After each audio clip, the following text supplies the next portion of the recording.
Rauda pa. First abroad 2014 to 16. Ano pa lang yan, bakante ngayon, park na. Ito na yung masjid, yung first kapil ko noon.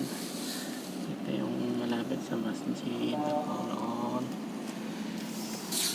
first abroad. Ito naman yung unang abroad ko. Ito yung kapil ko noon, ito yung bahay ko noon.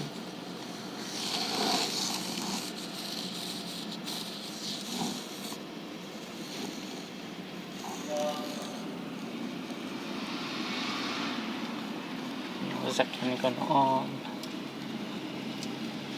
GMC. Ngayon, ito na yung bahay ng amo ko noon.